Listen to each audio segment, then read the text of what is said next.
Hello students. आज हम मध्यकालीन भारत के इतिहास के एक नए अध्याय के साथ आप लोगों के सामने हैं। आज हमारा टॉपिक होगा मुगल राजपूत संबंध। अब प्रश्न ये आता है कि मुगल और राजपूत थे कौन।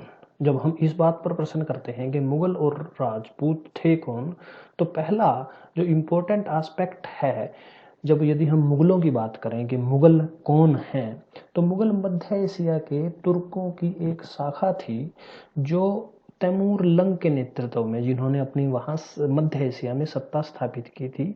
और उसका वंशज था बाबर, जिसने 1526 में पानीपत के युद्ध में दिल्ली के सुल्तान इब्राहिम लोदी को हराया था। और उसके बाद उसने 1528 ईस्वी में खानवा के युद्ध में राजपूतों के एक बड़े राजा राणा सांगा को हराया था। और उसके बाद उसने भारत में मुगल सत्ता की नींव रखी थी।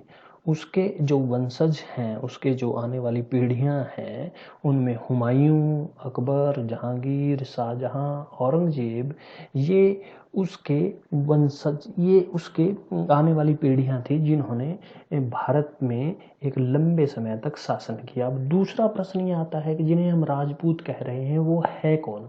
वास्तव में पूर्व मध्यकाल में केंद्रीय सत्ता के कमजोर होने पर राजकीय दायित्व निभाने वाले विभिन्न पृष्ठभूमि के सरदारों का एक वर्ग था, जिसने बाद में वैवाहिक संबंध स्थापित कर अपने आप को एक जाति के रूप में संगठित कर लिया था। और इन्होंने अनेक छोटे बड़े राज्य स्थापित किए। और ये जो राज्य हैं, ये लंबे समय तक भारत के विभिन्न भूभागों पर रहे।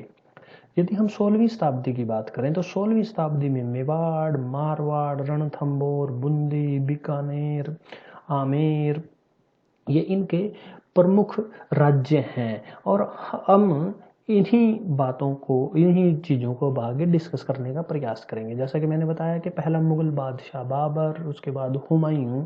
आरंभिक दो बादशाहों के समय यदि हम बाबर की बात करें, तो बाबर और राजपूतों के बीच आरंभ में जो है वो संघर्ष का पीरियड है। जैसे जब बाबर भारत पर आता है, तो बाबर अफगानों को हराने के बाद उसका जो अगला एनकाउंटर है वो राजपूतों के साथ है। और राजपूतों का उस समय शक्तिशाली शासक राणा सांगा है, जिसे वो खानवा के युद्ध में हरा देता है 1527 ईस्वी में। और 1528 ईस्वी में उसे एक दूसरे राजपूत सरदार मेदिनी राव को हराना पड़ता है। और इस तरह से वो राजपूतों पर अपना वर्चस्व स्थापित कर लेता है। तो आरंभ में हम देखते हैं कि बाबर और राजपूतों के बीच जो संबंध हैं वो संघर्ष के संबंध हैं।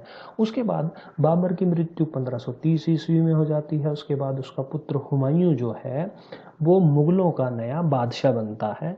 और हुमायूं के संबंध, हुमायूं जो है वो 1530 से 1540 तक भारत पर शासन करता है, भारत के उत्तरी भागों पर शासन करता है।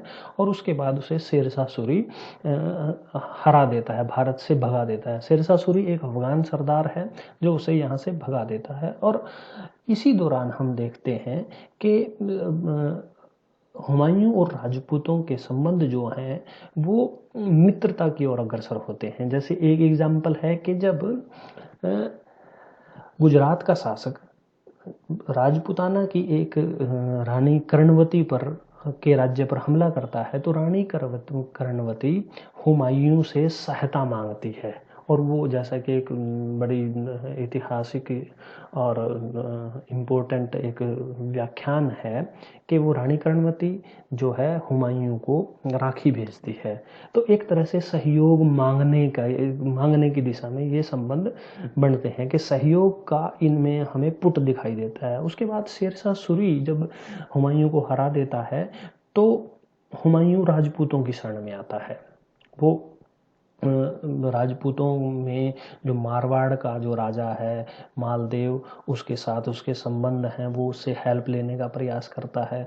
और उसके साथ साथ वीरसाल से भी वो वीरसाल के राज्य में भी वो अपनी शरण लेता है हुमायूं। लेकिन उसके बाद वो मध्य एशिया की तरफ चला जाता है। और मध्य एशिया की तरफ जब हुमायूं भागता है, तो अपने परिवार को जो है राजपूतों के यहाँ छोड़ देता है और वीरशाल के महल में ही अकबर का जो उसका पुत्र है, इकलौता पुत्र है, उसका जन्म होता है। अब बात आती है अकबर और राजपूतों के संबंध के बारे में कि अकबर जो है 1556 ईस्वी में पानीपत के युद्ध में हेमचंद्र को हराकर उसने यहाँ स्थापित होने के संकेत दे दिए थे और उसके बाद उसके और राजपूतों के संबंधों का एक नया अध्याय शुरू होता है।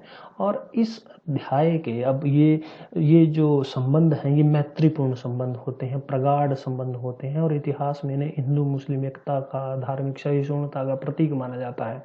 और ये जो संबंध हैं इनकी जो पृष्ठभूमि है, यदि हम इनकी पृष्ठभूमि की बात करें तो इनकी पृष्ठभूमि अकबर के काल में, अकबर के आरंभिक काल में ही हमें लिखती हुई दिखाई देती है, खिंचती हुई, ये जो तस्वीर है खिंचती हुई दिखाई देती है। जैसे पहला एग्जाम्पल है कि अकबर को भी आवश्यकताएं हैं कुछ।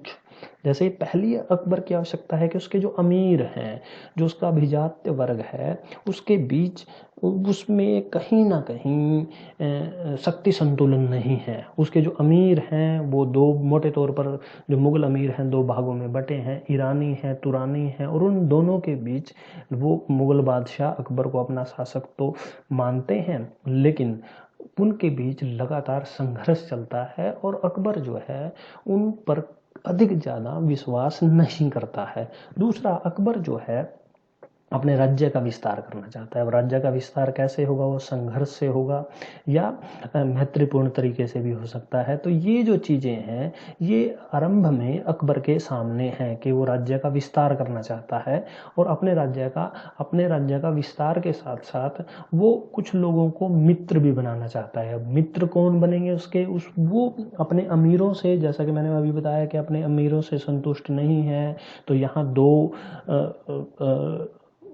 और अमीर उस समय दिखाई देते हैं या स्थानीय जमींदार दिखाई देते हैं। इनमें एक राजपूत हैं और दूसरे भारतीय मुसलमान हैं और आरंभ में वो इन दोनों की तरफ जाता है, लेकिन बाद में वो राजपूतों पर अधिक विश्वास करने लगता है। और इसके साथ साथ जो अकबर है उसके सामने एक और समस्या है, वो एक सशक्त सेना का निर्माण करना चाहता है। जैसा कि हमें पता है कि जो उस पीरियड में हम देखते हैं कि मुगलों को बाहरी समझा जा रहा है और उन्हें सेना के संगठन में कई समस्याएं आ रही हैं, स्थानीय सैनिक उन्हें नहीं मिल रहे हैं। तो इस संदर्भ में अकबर का ध्यान राजपूतों की तरफ जाता है। वो इनके सहायता से एक शक्तिशाली सेना का निर्माण करना चाहता है। इसी के साथ साथ राज्य को स्थायित्व देने के लिए, जीता तो गया राज्य लेकिन अब उसको स्थायित्व देना है। अब राज्य को स्थायित्व देना है तो स्थानीय सहयोग की जरूरत है। तो स्थानीय सहयोग के लिए वो एक राजपूतों को चुनता है। राजपूत जो अपने आप में योद्धा हैं और एक तरह से वीर लोगों के रूप में उनकी पहचान है। इसके साथ साथ हम देखते हैं कि राजपूत जो राज्य हैं, चाहे वो मारवाड़ हो, जिसका हमने अभी पिछली स्लाइड्स में जिक्र किया था, ये जो राज्य हैं, मारवाड़ है, रणथंभौर हैं, ये दिल्ली के नज़दीक हैं या आगरा के नज़दीक हैं, जहाँ बाबर ने अपना राज्य स्थापित किया था और उसके बाद अकबर भी उन्हीं क्षेत्रों पर शासन करता हुआ हमें दिखाई देता है। तो ये किसी भी समय जो राजपूत हैं जो राजस्थान के इलाके में हैं, ये किसी भी समय उसके लिए एक तरह से खतरा बन सकते हैं। इसलिए या तो इनको युद्धों में हराया जा सकता है या फिर इनके साथ मैत्रीपूर्ण संबंध स्थापित किए जा सकते हैं। दूसरी तरफ हम यदि राजपूतों की स्थिति के बारे में देखें, ये राजपूतों की उस समय क्या स्थिति है, जैसा उनमें पहली बात जो इनके जो आपसी राज्य हैं, चाहे मारवाड़ का है चाहे रणथंभौर का है, इनमें एकता नहीं है। मतलब जो राजपूत हैं वो आगे जो क्लान्स में बटे हुए हैं और इनकी स्वामी भक्ति अपने क्लान तक ही सीमित है। इसके साथ साथ हम देखते हैं कि राजपूत जो शासन है वो राजस्थान के ऐसे इलाके में है जो अधिक उपजाऊ नहीं है, जो एरिया अधिक उपजाऊ नहीं है, इनके पास सीमित संसाधन है। और सबसे बड़ी इंपॉर्टेंट चीज़ जो है, इनके पास उस समय गोला बारूद नहीं है, जो युद्ध में बहुत निर्णायक भूमिका निभा रहा है। तो एक तरह से, और जबकि हम देखते हैं कि मुगलों के पास गोला बारूद को युद्ध में इस्तेमाल करने की तकनीक जो है वो अब सीख चुके थे। बाबर के बाद उन्होंने वो तकनीक सीख ली थी, और मध्य एशिया में ये जो तकनीक है ये इस्तेमाल की जाती थी। और बाबर जो है इस तकनीक, या जो मुगल हैं इस तकनीक का भरपूर इस्तेमाल भारत में कर रहे थे। तो अकबर की अब आता है कि अकबर की जो अकबर की राजपूत नीति जिसको हम कह रहे हैं, अकबर की राजनीति, अकबर की राजपूतों के प्रति जो एक नीति है उसके क्या इम्पोर्टेंट एस्पेक्ट हैं, तो हमें दो चीज़ें बड़ी इम्पोर्टेंट होती हुई दिखाई देती हैं। पहला कि वो राजपूतों के साथ वैवाहिक संबंध बनाता है। जैसे, और इसको पहला मौका मिलता है 1562 ईस्वी में, जब आमेर एक छोटा सा राज्य है, इम्पोर्टेंट राज्य नहीं है। आमेर का शासक भारमल अपनी पुत्री के विवाह का प्रस्ताव उस अकबर के सामने रखता है, और अकबर उसे सहर्ष स्वीकार कर लेता है। और अकबर का जो पहला विवाह है वो भारमल की पुत्री जो आमेर की राजकुमारी है हरखाबाई से होता है। तो उसके बाद हम देखते हैं कि ये वैवाहिक संबंध स्थापित कछवाहा राजपूत हैं जिनकी पुत्री जो है वो मुगलों के साथ ब्याही है। तो इसके बाद इसके जो परिवार के जो लोग हैं, जो राजकुमारी है या जो कछवाहा राजपूत हैं, उनको उच्च पदों पर नियुक्त करता है। और एक सिलसिला शुरू होता है कि वो राजपूतों को अपने अमीर वर्ग में शामिल करता है। मतलब उसका जो अमीर वर्ग है उसमें ईरानी तुरानी के अलावा एक और बड़ा एस्पेक्ट आ गया, वो राजपूतों को उसमें शामिल करता है और उन्हें उच्च पद देता है। जैसे उस समय के उच्च पद हैं, जैसे उस समय के यदि हम उच्च पदों की बात करें तो मीर बख्शी उच्च पद है, इसी तरह से वजीर उच्च पद है, इसी तरह से किसी भी सूबे का सूबेदार जो प्रांतपति है वो इम्पोर्टेंट पद है। तो ये जो पद हैं ये उन्हें दिए जाते हैं। और एक जो उस समय पद की जो एक इम्पोर्टेंट शैली है उसे मनसब कहा जाता था। मनसबदार होते थे, इन्हें बड़े मनसब दिए जाते थे, बड़ा मनसबदार बनाया जाता था। और इसके साथ साथ जो राज्य या जो राजपूत शासक अकबर की अधीनता स्वीकार करते थे या अकबर के साथ मैत्रीपूर्ण संबंध स्थापित करते थे, तो उनके राज्य को मुगल साम्राज्य में एक आंतरिक स्वायत्तता दी जाती थी।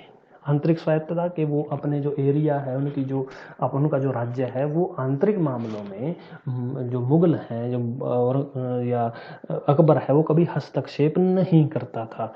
ये एक छूट थी। इसके साथ साथ ये जो राजपूत राज्य हैं या जो राजपूत राजा हैं इनको अपने आप को मुगल साम्राज्य का अंग मानना होता था। ठीक है। इसके साथ साथ जो अधीनता स्वीकार कर रहे थे, जो भी राजपूत शासक थे जो मुगलों की अधीनता स्वीकार कर रहे थे, उन्हें सम्मान दिया जाता था। दरबार में उन्हें उच्च पद दिया जाता था। इसके अलावा उनके सम्मान का ख्याल रखा जाता था। इसके साथ साथ अधीनता न मानने वाले, जो अधीनता स्वीकार, ऐसा नहीं है कि सभी राजपूत सरदारों ने या सभी राजपूत शासकों ने उसकी अधीनता स्वीकार ली। कुछ ऐसे शासक थे जिन्होंने उसकी अधीनता स्वीकार नहीं की थी, और उसकी अधीनता स्वीकार न करने वाले शासकों के साथ अकबर ने युद्ध किया। जैसे हम रणथंभौर की बात करते हैं, उस पर चढ़ाई की, या हम मेवाड़ की, सबसे इम्पोर्टेंट जो राज्य है उस समय राजपूताना का मेवाड़ है, जहाँ का शासक उदय सिंह है। और जब 1567 ईस्वी में अधीनता स्वीकार नहीं करता तो उसके खिलाफ विशाल सेना भेजा जाती है, और वो जो विशाल सेना है उस चित्तौड़ पर कब्जा कर लेती है, और एक तरह से उसके जो राज्य है, जो मेवाड़ का राज्य है, उसे अपने जो राज्य है उसमें, जो मुगल राज्य है उसमें शामिल कर लेती है। लेकिन वहाँ का जो शासक है उदय सिंह, वो आक्रमण से पहले ही जो राजधानी छोड़कर जंगलों में चला जाता है। और उसके बाद हम देखते हैं कि ये जो राज्य है मेवाड़ के साथ एक लंबा संघर्ष जो है अकबर के पीरियड में आरंभ होता है। 1567 ईस्वी में चित्तौड़ के पतन के बाद अनेक जो राजपूत राजा हैं वो अकबर की अधीनता स्वीकार करते हैं। इसमें रणथंभौर का एक जिक्र है। जब रणथंभौर पर चढ़ाई की जाती है तो वहाँ का शासक सुरजन सिंह हांडा जो है वो युद्ध के लिए सज्ज हो जाता है, लेकिन उसी समय हम देखते हैं कि जो कछवाहा राजपूत हैं उसे समझाते हैं और वो अधीनता मान लेता है। इसके बाद बीकानेर के शासक हैं जिन्होंने अधीनता स्वीकार करने वालों में बूंदी के जो शासक हैं वो भी उसकी अधीनता स्वीकार करते हैं। लेकिन जो उदय सिंह का जो पुत्र है, जो राणा प्रताप, जो इतिहास में जिसका नाम इतिहास में बड़े गर्व के साथ लिया जाता है, वो मुगलों की अधीनता स्वीकार नहीं करता और उसके बाद एक लंबा संघर्ष उसके साथ चलता है। और इस संघर्ष में हम देखते हैं कि अकबर उसे उसके साथ मैत्रीपूर्ण संबंध बनाने का प्रयास करता है। अनेक दूत मंडल उसके पास भेजता है कि वो अकबर की अधीनता स्वीकार कर ले। लेकिन एक स्थिति ऐसी भी आती है जब जो राणा प्रताप है वो उसकी अधीनता स्वीकार करने के लिए तैयार भी हो जाता है, लेकिन यहाँ दो मुद्दों पर पेंच फंस जाते हैं। एक, चित्तौड़ का नियंत्रण, जो उस समय की किला है उसका नियंत्रण राणा प्रताप स्वयं लेना चाहता है, और दूसरा, व्यक्तिगत रूप से बादशाह के सम्मुख प्रस्तुत होने से इनकार कर देता है। लेकिन जब वो अकबर की बात नहीं मानता तो उसके बाद एक युद्ध है और दोनों सेनाओं के बीच युद्ध होता है और हल्दी घाटी का एक प्रसिद्ध युद्ध होता है। और उस हल्दी घाटी के युद्ध में जो है मुगल सेनाएं जो हैं राजपूत सेनाओं पर विजय प्राप्त कर लेती हैं। तो एक तरह से ये जो संघर्ष का, चित्तौड़ के साथ जो संघर्ष है, ये अकबर के पीरियड में चलता रहता है, लेकिन अकबर इसे ज़्यादा इम्पोर्टेंट नहीं देता। इसके साथ साथ हम देखते हैं कि बाकी जो राज्य हैं वो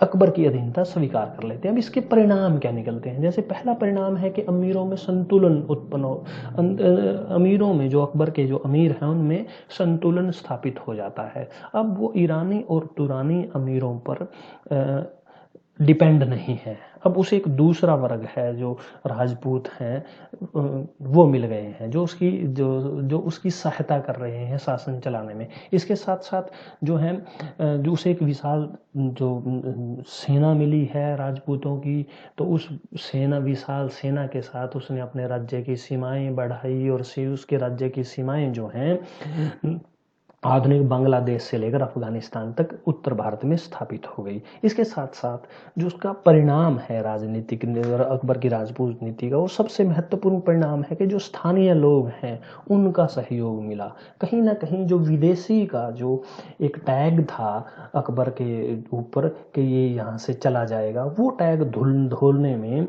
उसकी राजपूत पॉलिसी ने महत्वपूर्ण भूमिका निभाई। इसके साथ साथ एक और इम्पोर्टेंट एस्पेक्ट है कि हिंदू मुस्लिम जो एकता है समाज में तो दिखाई देती थी, लेकिन उसको राजनीतिक आधार हमें इसके बाद ही, अकबर के बाद ही मिला। इसके साथ साथ हम देखते हैं कि उस समय जो है एक धर्मनिरपेक्ष राज्य का को आधार मिला, जिसमें कहा गया कि जो राज्य है उसमें धर्म इम्पोर्टेंट नहीं है, उसमें जो दूसरे धर्म के लोग हैं, ईरानी और तुरानी जो सरदार थे वो मुसलमान थे। लेकिन उसके साथ साथ हम देखते हैं कि राजपूत जो शासक हैं उन्हें दरबार में जगह मिली। तो एक कहीं ना कहीं हमें दिखाई देता है कि धर्मनिरपेक्ष राज्य के अंश के रूप में हम इसको, कई इतिहासकार इसको व्याख्यात करते हैं। इसके साथ साथ हम देखते हैं कि धार्मिक सहिष्णुता की नीति की भी नींव डली जब हिंदू और मुस्लिम इकट्ठे एक शासन चला रहे हैं। इसके साथ साथ हम देखते हैं कि राजपूत जो शासक थे जो पहले लड़ते रहते थे, उनके आपसी संघर्षों में भी कहीं ना कहीं अब उन पर अंकुश लगा, क्योंकि अब वो अपने जो आपसी मतभेद हैं उनको अकबर सुलझाने लगा। क्यों? क्योंकि वो उसके राज्य का पार्ट थे और वो उसके नौकरशाह थे। ठीक है ना। इसके साथ साथ हम देखते हैं कि मुगल साम्राज्य का विस्तार, जैसे मैंने अभी बताया कि मुगल साम्राज्य अफगानिस्तान से लेकर बांग्लादेश तक एक विस्तृत क्षेत्र में फैल गया। इसके साथ साथ हम देखते हैं कि मुगलों की भारत में शक्ति में वृद्धि हुई। क्यों? क्योंकि मुगल जो जब यहाँ आए थे तो उनको अफगानों का सामना करना पड़ रहा था। अफगान शक्ति थी, दूसरी तरफ हम देखते हैं कि राजपूत शक्ति थी, लेकिन अफगानों को उसने हराया और मुगल और राजपूतों के साथ अच्छे संबंध स्थापित कर वास्तव में एक सर्वोच्च शक्ति के रूप में जो मुगल हैं भारत में स्थापित हो गए। इसके बाद हम देखते हैं कि 1605 ईस्वी में अकबर की मृत्यु के बाद उसका पुत्र जहांगीर शासक बनता है और वो अपने पिता की पूर्ववर्त जो उसके पिता ने नीति अपनाई थी, उन्हें उच्च पद देना, उनके साथ वैवाहिक संबंध स्थापित करना, ये जारी रखी। और इसके साथ साथ उसने मेवाड़ के साथ संघर्ष भी जारी रखा। लंबे संघर्ष में राणा प्रताप की मृत्यु के बाद उसका पुत्र अमर सिंह जो है वो मेवाड़ का शासक बनता है और एक लंबे संघर्ष के बाद 1615 ईस्वी में मेवाड़ और मुगलों के बीच एक संधि होती है और उस संधि के बाद पूरे राजपुताना पर एक तरह से राजपुताना में शांति स्थापित होती है। उसके बाद हम देखते हैं कि जहांगीर की मृत्यु के बाद उसका पुत्र शाहजहां गद्दी पर बैठता है और जब शाहजहां गद्दी पर बैठता है तो उसने भी अपने पूर्ववर्ती जो शासक हैं उनकी नीति का अनुसरण किया, उसी तरह से उन्हें उच्च पद दिए, उसी तरह से उन्हें उच्च पद देते हुए उनका मान सम्मान किया। लेकिन इसके साथ साथ यहाँ एक और इम्पोर्टेंट एस्पेक्ट हमें दिखाई देता है कि इस पीरियड में हम देखते हैं कि मुगल दरबार में राजपूतों के साथ साथ गैर राजपूत हिंदुओं को भी जगह मिलने लगी। ठीक है ना। और इसी तरह से कई इतिहासकार ये भी कहते हैं कि उन्हें शाहजहां के पीरियड में उन्हें बड़े पद तो मिले लेकिन उन्हें किसी भी सूबे का सूबेदार नहीं बनाया गया। लेकिन इन सब के बावजूद भी हम देखते हैं कि जब उत्तराधिकार का युद्ध बादशाह के जो शाहजहां के पुत्रों के बीच होता है तो सब ज़्यादातर राजपूत शासक जो हैं वो सिंहासन की तरफ से या दारा की तरफ से लड़ते हैं और लेकिन दारा की हार होती है और अगला जो मुगल बादशाह है वो औरंगजेब बनता है। 1658 ईस्वी में जब औरंगजेब मुगल बादशाह बनता है तो मुगल बादशाह जब वो बना तो एक उत्तराधिकार के युद्ध में एक लंबा संघर्ष करके वो बादशाह बना। लेकिन यहाँ सबसे बड़ा एस्पेक्ट है कि उस संघर्ष में जो राजपूत रजवाड़े हैं या राजपूत जमींदार हैं उन्होंने दारा का साथ दिया था। चाहे वो उस समय मारवाड़ का शासक हो, चाहे वो मेवाड़ का शासक हो, इन लोगों ने एक तरह से औरंगजेब के विरुद्ध ये लोग लड़े थे। लेकिन उसके बावजूद भी औरंगजेब जब बादशाह बना तो इन दोनों मेवाड़ और मारवाड़ या दूसरे जो राजपूत रियासतों के शासक हैं उनके साथ उसके सहयोगपूर्ण संबंध ही रहे। मारवाड़ और मेवाड़ के जो शासक हैं उन्हें उच्च मनसब दिया। जैसे यदि हम बात करें मेवाड़ के शासक जयसिंह को उसने 7000 का मनसबदार बनाया। इसी तरह से मारवाड़ का जो शासक जसवंत सिंह है उसे भी उसने 7000 का मनसबदार बनाया। जो 7000 का मनसबदार उस समय उच्च पद था, जो सर्वोच्च पद था, जो किसी को मिलना एक तरह से बड़ा सम्मान का विषय था। इसके साथ साथ हम देखते हैं कि उसका ये जो मारवाड़ है, मेवाड़ है, इनके जो शासक हैं उनको उसने उनकी सहायता से इसने अपने राज्य पर नियंत्रण स्थापित करने का प्रयास किया। जैसे फॉर एग्जांपल जब राज्य के आरंभिक दौर में हम देखते हैं उसे मराठवाड़ा के एरिया में उसे युद्ध करने पड़े तो वहाँ का जो नेतृत्व है जयसिंह को सौंपा गया, जो मेवाड़ का शासक था। इसी तरह से जब उत्तर पश्चिम भारत में कबीलों ने विद्रोह किया तो उसके बाद वहाँ शांति स्थापित करने के लिए मारवाड़ के शासक जसवंत सिंह को भेजा गया। लेकिन इन संबंधों में 1667-68 ईस्वी में, ठीक है, एक बड़ा परिवर्तन आता है जब मारवाड़ के राजा जसवंत सिंह की मृत्यु 1678 ईस्वी में हो जाती है। वो मध्य एशिया में मुगल राज्य की सेवा कर रहा होता है और वहाँ उसकी मृत्यु हो जाती है और उसका कोई उत्तराधिकारी नहीं होता। उसका कोई उत्तराधिकारी नहीं है।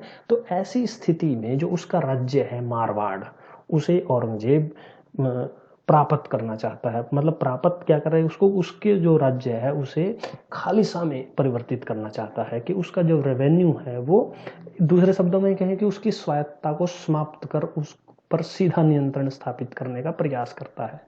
लेकिन जो जसवंत सिंह के जो साथी हैं वो इसका विरोध करते हैं। ठीक है, जो जसवंत सिंह के जो साथ कबीले के लोग हैं, राठौर हैं, वो इसका विरोध करते हैं। लेकिन उसका कोई पुत्र नहीं है। उस जब उसकी मृत्यु होती है तो उसकी दो रानियां, जो उसकी जसवंत सिंह की दो रानियां हैं, वो गर्भवती होती हैं और कुछ महीने बाद वो दो पुत्रों को जन्म देती हैं, जिनमें से एक पुत्र की डेथ हो जाती है थोड़े दिन बाद और एक पुत्र जिंदा रहता है। तो राठौर चाहते हैं कि मारवाड़ की गद्दी उसे मिले, लेकिन औरंगजेब उसे खालिसा में परिवर्तित करना चाहता था।